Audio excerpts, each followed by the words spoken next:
o defunto, de eça de Queirós. No ano de que foi por toda a cristandade tão abundante em mercês divinas, reinando em castela el rei Henrique iv, veio habitar na cidade de segóvia, onde herdara moradias e uma horta, um cavaleiro moço, de muito limpa linhagem e gentil parecer, que se chamava d rui de cardenas. Essa casa, que lhe legara seu tio, arcediago e mestre em cânones, ficava ao lado e na sombra silenciosa da igreja de nossa senhora do pilar, e em frente, para além do adro, onde cantavam as 3 bicas de um chafariz antigo, era o escuro e gradeado palácio de d alonso de lara, fidalgo de grande riqueza e maneiras sombrias, que já na madureza da sua idade, todo grisalho, desposara uma menina falada em castela pela sua alvura, cabelos cor de sol claro e colo de garça rial.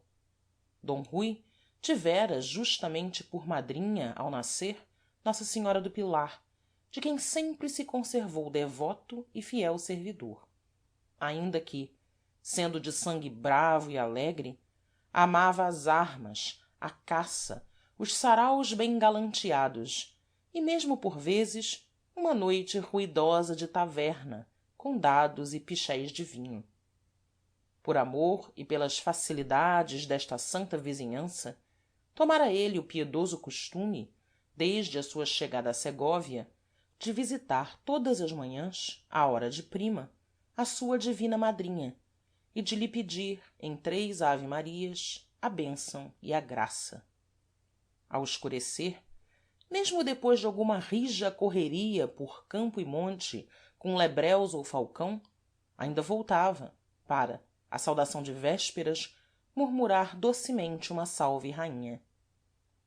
E todos os domingos comprava no adro, a uma ramalheteira mourisca, algum ramo de junquilhos ou cravos ou rosas singelas, que espalhava, com ternura e cuidado galante, em frente ao altar da senhora.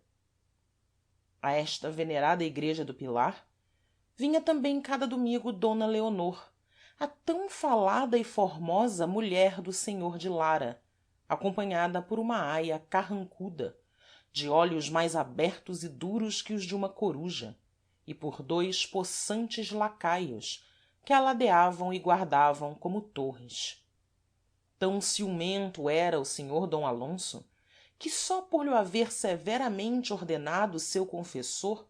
e com medo de ofender a senhora sua vizinha, permitia esta visita fugitiva, a que ele ficava espreitando sofregamente de entre as rexas de uma gelosia, os passos e a demora. Todos os lentos dias da lenta semana os passava a senhora d leonor no encerro do gradeado solar de granito negro, não tendo, para se recrear e respirar, mesmo nas calmas do estio, mais que um fundo de jardim verde-negro, cercado de tão altos muros que apenas se avistava, emergindo deles, aqui, além, alguma ponta de triste cipreste. Mas essa curta visita a nossa senhora do pilar bastou para que d rui se namorasse dela tresloucadamente na manhã de maio em que a viu de joelhos ante o altar numa réstea de sol, aureolada pelos seus cabelos de oiro, com as compridas pestanas pendidas sobre o livro de horas, o rosário caíndo de entre os dedos finos, fina toda ela e macia e branca, de uma brancura de lírio aberto na sombra, mais branca entre as rendas negras e os negros cetins que à volta do seu corpo cheio de graça se quebravam em pregas duras sobre as lajes da capela, velhas lajes de sepulturas. Quando, depois de um momento de enleio e de delicioso pasmo, se ajoelhou,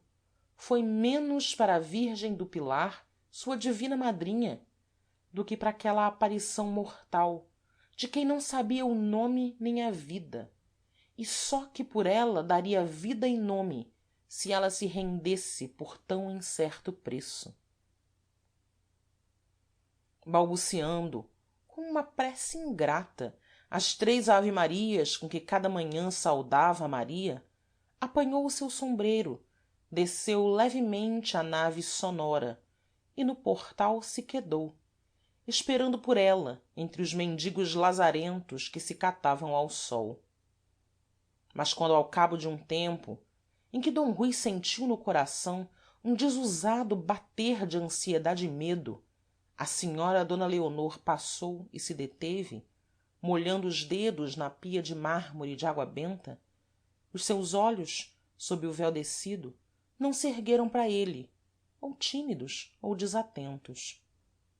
Com a aia de olhos muito abertos colada aos vestidos, entre os 2 lacaios como entre 2 torres, atravessou vagarosamente o adro, pedra por pedra, gozando de certo como encarcerada o desafogado ar e o livre sol que o inundavam. E foi um espanto para d rui quando ela penetrou na sombria arcada de grossos pilares sobre que se assentava o palácio e desapareceu por uma esguia porta recoberta de ferragens. Era pois essa a tão falada d leonor, a linda e nobre senhora de lara. Então começaram 7 arrastados dias que êle gastou sentado a um poial da sua janela, considerando aquela negra porta recoberta de ferragens como se fosse a do paraíso e por ela devesse sair um anjo para lhe anunciar a bem-aventurança. Até que chegou o vagaroso domingo e passando êle no adro à hora de prima, ao repicar dos sinos, com um molho de cravos amarelos para sua divina madrinha, cruzou d leonor, que saía de entre os pilares da escura arcada, branca, doce e pensativa, como uma lua de entre nuvens. Os cravos quase lhe caíram naquele gostoso alvoroço em que o peito lhe arfou mais que um mar e a alma toda lhe fugiu em tumulto através do olhar com que a devorava. E ela ergueu também os olhos para d rui, mas uns olhos repousados, uns olhos serenos, em que não luzia curiosidade nem mesmo consciência de se estarem trocando com outros, tão acesos e enegrecidos pelo desejo. O moço cavalheiro não entrou na igreja, com piedoso receio de não prestar à sua madrinha divina a atenção que de certo lhe roubaria toda aquela que era só humana, mas dona já do seu coração e nele divinizada. Esperamos que você tenha gostado desta prévia. Para continuar ouvindo este audiolivro no Google Play Livros, use o link na descrição do vídeo.